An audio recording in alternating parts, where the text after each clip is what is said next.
Pronto aí, pessoal? Fazer silêncio já pra frente, pessoal. Continuando a fazer o trabalho aí de filosofia, valendo 5 pontos, foram 10 questões sobre existencialismo, valendo meio ponto de cada questão. Será essa matéria que vai cair na comissão. Por isso, agora nós vamos juntos aí fazer a correção da atividade. Qual que é a primeira pergunta? Fala aí, Ela. Para rede, o conceito de para modos e português. Para Eduardo e Alexandre. Corrigindo já, meu Deus.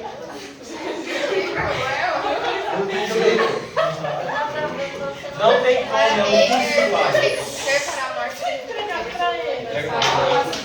Pronto aí, gente. Vamos lá. Professor, Francisco não te entregou. Ele é lerdo, tadinho. Pelo amor de Deus. Bate na cara desse Ele negócio. já começou a live dele. Qual que é a primeira pergunta aí? Para Gente, Heidegger, o conceito de ser para a morte significa o quê? para Heidegger, Martin Heidegger, filósofo alemão do século XX, o conceito de ser para a morte significa o quê? Ele escreveu uma obra chamada O Ser e o Tempo, onde ali ele vai fazer um estudo do ser, a famosa ontologia, mais especificamente do ser humano. Ele vai chegar à conclusão que o ser humano é um ser temporal, finito, limitado, mortal, ou seja, nós temos sempre diante de nós a morte. Isso é fundamental para que a gente possa viver uma existência autêntica. Por quê? A consciência da morte gera em nós angústia. E a angústia nasce principalmente quando a gente percebe que está vivendo uma existência inautêntica. O que é viver uma existência inautêntica? É viver uma vida conforme o projeto dos outros. Nós somos tentados desde que nascemos a viver conforme a projeção ali. Começa em casa. Em casa você não pode ser quem você é, você tem que ser quem seus pais querem que você seja. Você vai para a escola, na escola você não pode ser quem você é, você tem que ser quem os professores querem que você seja. Você vai para o trabalho, no trabalho você não pode ser quem você é, você tem que ser quem o seu patrão quer que você seja. Você arruma um relacionamento, no relacionamento você não pode ser quem você é, você tem que ser quem seu parceiro ou sua parceira quer que você seja. Aí de repente você para e pensa, peraí, eu estou vivendo minha vida conforme os meus próprios projetos ou conforme as projeções alheias? Isso gera uma angústia. Angústia é essa sensação de estar vivendo uma existência inautêntica. Mas a angústia é fundamental para você despertar e buscar viver a autenticidade. Existir é construir um projeto, segundo Heidegger. Vem do alemão existir, que é projetar-se. Ou seja, existir é você fazer da sua vida o seu próprio projeto. A galera hoje em dia fala, ou usa uma expressão que é a seguinte, um questionamento. Você está vivendo ou está existindo? Como se existir fosse inferior a viver. Viver é inferior a existir. Viver, qualquer ser vivo, vive. Existir, só o ser humano existe. Por quê? Existir é construir um projeto, é projetar-se, fazer da sua vida aquilo que você escolheu. Só o ser humano que tem consciência da morte dentro de todos os seres vivos e somente ele pode projetar, ou seja, de acordo com a sua liberdade, fazer suas próprias escolhas e fazer da sua existência aquilo que você quiser e bem entender. Então, o ser para a morte é isso, é ter a consciência da sua finitude. Isso. Vem ver aqui, vê se você consegue. Duvido. Vai lá. Você tem que fazer uma opinião. Assista. Diga-se lá, hein? Então, isso que é o ser para a morte do raio. São seres finitos, seres temporais, seres que têm sempre diante de si a morte. O ser que tem a consciência da morte. E essa consciência é fundamental para a gente despertar para uma existência autêntica. A existência autêntica é viver conforme seus próprios projetos, suas próprias escolhas, seus próprios pensamentos, suas próprias ideias, e não de acordo com as projeções dos outros. Próxima questão. Jean-Paul Sartre é conhecido por defender que o homem está condenado a ser livre. Essa frase implica o quê? O que significa estar condenado a ser livre? Todos têm sua própria liberdade. A única coisa que não tem como a gente fugir é da Morte. liberdade.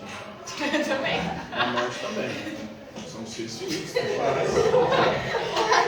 Sartre escreveu uma obra chamada O Ser e o Nada. Quando a gente nasce, a gente não é nada. A gente vai ser aquilo que a gente escolher ser.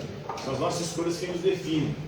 E as escolhas mostram que nós somos livres, estamos condenados a ser livres, não temos como fugir da liberdade.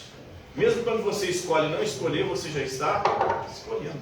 Mesmo quando você está preso, privado da sua liberdade, na cadeia você pode fazer escolhas. Você pode na cadeia mudar de vida. Ou pode fazer uma faculdade do crime e sair de lá mais criminoso que você entrou. Isso aconteceu com meu primo. Meu primo era ladrãozinho de farmácia e posto de gasolina. Foi preso. Saiu de lá pós-graduado, agora ele é estelionatário. Ele vai para a linha de frente mais. Ele tem os laranjas, os moleques aplicam os golpes. O moleque que rouba, agora ele Esses caras lançam Os moleques caem, não entrega ele paga advogado para o advogado tirar os moleques. Né? Insano. O moleque aplica o golpe para ele. Fala, O cara anda de verdade, tem uma casa de $1 milhão. Ele fez Só vantagem, Chico. Saiu de um negócio que ele arriscava. Se ele quiser dar aula, todos possam pagar. Oh, Pois é, Vocês eu caras lançam um tô curso. pensando seriamente em mandar meu currículo para lá, porque as minhas escolhas me trouxeram até aqui. Foram só escolhas de merda. Ganhando esse salário de merda. Você sabe o que é isso, né? O quê? É achar que a vida é boa depois que você se forma. Na verdade, é uma ilusão juvenil, né? Não, isso acaba depois Eu, de quando era novo, tinha a idade de É. vocês, na verdade, foi um pouco mais velho. Né? Porque eu escolhi, na verdade, eu não escolhi fazer filosofia. Eu escolhi ir pro seminário, eu queria ser padre. Queria ser pior ainda, né? Eu só fiz escolha de merda. Que vida triste. Estudei para ser padre. E aí no seminário tinha que fazer 2 faculdades, filosofia e teologia. Aí, na filosofia eu acabei achando que eu tinha me encontrado. Na verdade, eu gosto pra caralho de filosofia. Mas é um trem que não dá dinheiro. E hoje eu gosto mais de dinheiro do que de filosofia. É isso. Eu acho que eu já nasci com esse Vira pensamento. médico. Então. Pois é, eu devia ter pensado nisso antes. Só botar um Feito jaleco, outra coisa. duas que cabeças dá de Deus. Faz dinheiro. psicologia. Psicologia também dá dinheiro, é pior ainda, né? Não, mas agora Trabalho. tá todo mundo todo fudido psicologicamente. Não é? Pois é, Mas ainda agora fora eu você sei não usa, você tá psicologia. doente, vem tratar. Pois é. Você faz psicologia pra se entender e sai mais maluco do que já tá. Gosto da filosofia também. Então, é isso aí. Estamos condenados a ser livres. Significa que sempre é possível escolher. E você é aquilo que você faz do que os outros fizeram com você. Os outros podem até ter influência sobre a sua vida, mas quem escolhe seguir as influências ou não é você. Próxima questão. Para Simone de Beauvoir, na obra O Segundo Sexo, o conceito de mulher é definido como?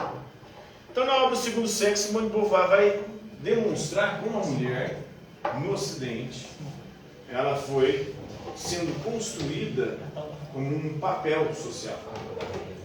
Então, a mulher não nasce mulher, ela torna-se mulher. E como é que ela torna-se mulher? A partir de suas próprias escolhas, mas influenciada muito pela sociedade.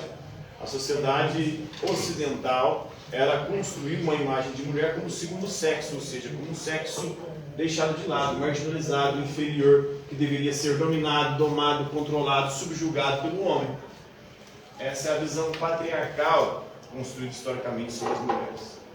Ela é existencialista, inclusive ela era companheira de Sartre, ela vai falar sobre a questão das escolhas, mas ela vai mostrar como a sociedade foi construído esse papel da mulher. Não quer dizer que a mulher não nasce com genitália ou biologicamente mulher. Não está falando nada disso. Ela não está brincando com a biologia. Ela está falando de um papel social no Ocidente.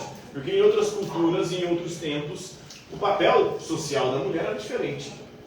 Tem uma cultura na Ásia, por exemplo, que as mulheres podem casar com vários homens.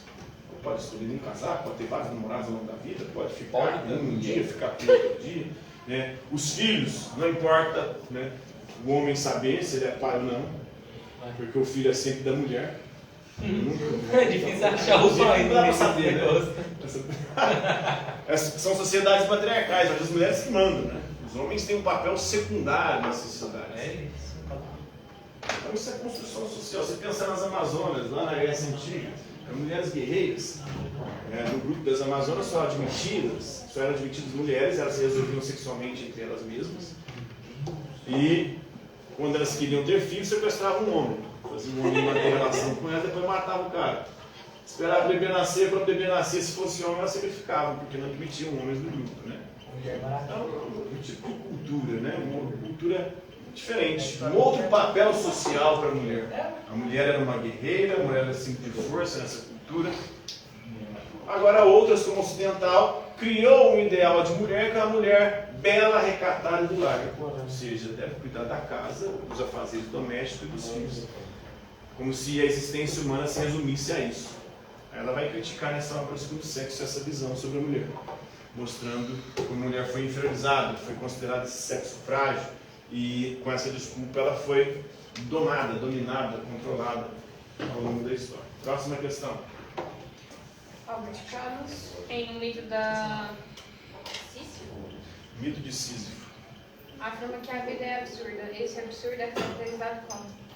Então, nessa obra, o Mito de Sísifo, o Albert Camus se inspira no mito da mitologia grega. Já ouviram falar do mito de Sísifo? Não. Sísifo tentou enganar os deuses e a morte. Ele foi condenado a carregar uma pedra para o alto de uma montanha. Sempre quando ele chegava lá, rolando a pedra no alto da montanha, ele achava que tinha terminado o trabalho, ele rolava a montanha abaixo com a pedra, tinha que começar tudo de novo. Essa é a nossa existência. Todos os dias a gente acorda, começa a rolar a pedra até o final do dia. No final do dia você acha que terminou, no outro dia você rola a montanha abaixo, tem que começar tudo de novo. Isso não tem sentido algum. Isso é um absurdo para ele. A vida humana é um grande absurdo. Não tem sentido. Qual que é o sentido da gente estar aqui agora? Masculino. A gente que inventa, precisa disso aqui para você se formar. Peraí, quem que inventou isso? Alguém inventou. E outros compraram a ideia. O problema é isso. Seria como se fosse, você estava falando do meu primo que é estelionatário. Por que o estelionatário consegue aplicar o golpe? Todo dia sai de casa um otário e um malandro. Quando ele se encontra no negócio. A mesma coisa somos nós com isso aqui. Nós somos os otários. O governo é um malandro, a sociedade, a cultura é um malandro, e inventou que isso aqui é importante, que isso aqui é fundamental, que a gente tem que fazer isso aqui. Senão não vamos ser ninguém na vida. Peraí, o que é ser alguém na vida? Será que quem não tem estudo não é alguém na vida? Será que não há outras formas, né? Se você for olhar para os grandes gênios da história da humanidade, muitos deles foram autodidatas, ou seja, não frequentaram a escola. Alguém em algum momento disse que a escola é fundamental para a formação. Na verdade é para a formatação. E o engraçado é que hoje quem mais questiona o papel da escola é a direita, né? E defende até o homeschooling. Mas historicamente quem mais criticou a escola como instrumento de formatação foi a esquerda. A esquerda era uma grande crítica da escola como instrumento de dominação da classe dominante. Como instrumento para poder formatar e colocar na cabeça dos indivíduos que eles deveriam ser dóceis, submissos, disciplinados, para que assim eles pudessem estar bem no mercado de trabalho. Hoje, a direita que mete pau na escola, mas por outro motivo, que diz que a escola é uma propagadora de imoralidades, né? De ideologia de gênero, de não sei o que mais, não sei o que lá. Então todo mundo mete pau na escola. Cruzes. Então daqui é verdade que isso aqui é importante para a gente chegar em algum lugar na vida. Né? Se fosse importante, eu estaria em algum lugar na vida. Mas Não, mas Tá bem sacanagem, é perdão. Pois é, minha escolha, eu sou o único responsável por ela, segundo o Sartre, né? Como é sacanagem demais. Se eu sou um merda, o único responsável por ela. Vai ter criar todas as profissões. Por outras pessoas foi destino. Aí o Camus vai falar que isso aí é suicídio filosófico. Por que é suicídio filosófico? Porque você mata a sua vontade. O suicídio filosófico é quando você, na verdade, são duas coisas, né? O Sartre fala de má fé, quando você coloca a culpa em outra coisa, em alguém, no destino. E o Camus fala que é suicídio filosófico porque você coloca a culpa numa ilusão, acreditando que é um destino. Na verdade, não é um destino. É um absurdo mesmo, nada disso tem sentido, é ilógico. Mas tem algumas pessoas que preferem pegar alguma explicação, alguma ilusão para se conformar. Seria como uma muleta para conseguir suportar a existência. Próxima questão. Rei Heidegger usa o termo Dasein. para se referir ao ser humano. Em sua filosofia, o Dasein é o quê? Dasein é o ser aí, significa ser aí, traduzindo do alemão. O que significa isso, ser aí? Significa que nós somos lançados no mundo. Ninguém pediu para nascer. De repente a gente se encontrou aqui, se viu aqui. E agora nós somos responsáveis por nós mesmos. Os únicos responsáveis pelo nosso próprio projeto, que é a nossa existência. Então, isso gera angústia. É foda. Você está aqui e não saber por que você está aqui. O que você tem que fazer aqui? Qual que é a sua missão? Que serve você tem uma missão? Isso é um tazen. Ninguém pediu para nascer, de repente se viu aqui e agora toma consciência de que somos seres mortais, que nós vamos morrer e somos finitos e que a gente tem que construir nosso próprio projeto para ter uma existência autêntica. Próxima questão. Para Sartre, a existência precede a essência. O que isso significa? A existência precede a essência por quê? Aristóteles e os religiosos geralmente defendem uma essência, uma natureza humana. E que nós devemos viver conforme essa natureza. Se eu pesquisei certo, tá no contexto que eu não falei, você acabou de falar, mas um acredita que o corpo ele vem antes das experiências que você adquire na vida. O corpo, o que eu entendi. O corpo? Não, o corpo.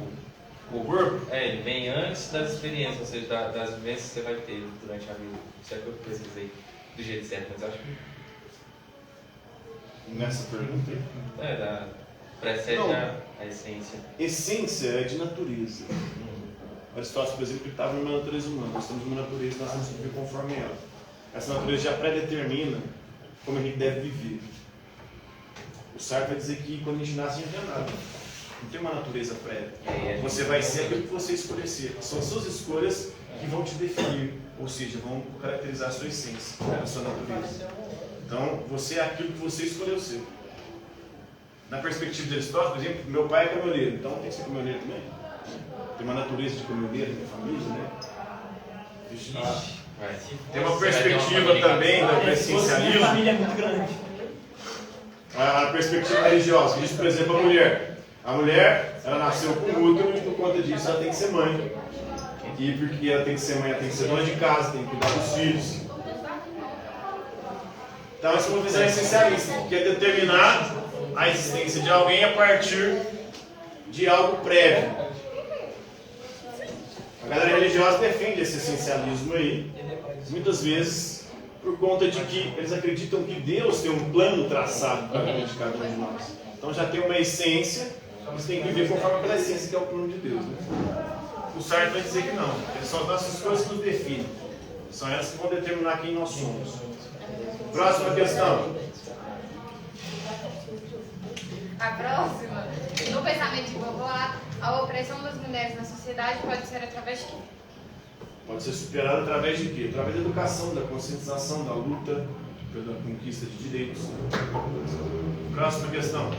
Para Camus, o suicídio filosófico ocorre quando? Quando a gente renuncia a construir com a nossa própria razão um sentido na nossa vida. E aí a gente pega o sentido que os outros estão vendendo por aí. Os malandros estão aí. A religião, principalmente. É a principal delas, vai falar para mim, né? A religião vive querendo nos dar sentido. E esses sentidos que são vendidos por aí são ilusões. Aí o otário malandro. O otário compra esse sentido e começa a bancar a religião ali, né? Próximo. Próxima A questão. obra O Ser e o Nada de Sartre aborda a ideia da má-fé, que é o quê? Má fé é quando o sujeito não assume a responsabilidade das suas próprias escolhas. Ele coloca a culpa das suas escolhas nos outros. Como ele falou ali, o destino, ou então, eu sou assim porque meus pais me educaram assim. Eu não gosto de estudar porque os professores são chatos. Não sabe dar aula, não sei o que lá. Eu fiz isso porque tua pessoa fez aquilo. Você está sempre colocando a culpa das suas escolhas nos outros. Nunca está assumindo a responsabilidade para aquilo que você faz sem má fé. Você está se enganando. Se enganando, colocando a culpa das suas próprias escolhas no outro. É um auto-engano, né? Para Martin Heidegger. o termo angústia é essencial em sua filosofia. Por quê? Porque a angústia que nos desperta para uma existência autêntica, né? Uma existência onde nós construímos os nossos próprios projetos, vivemos de acordo com os nossos próprios, nossas próprias ambições. Fala na Maísa. Na Maia.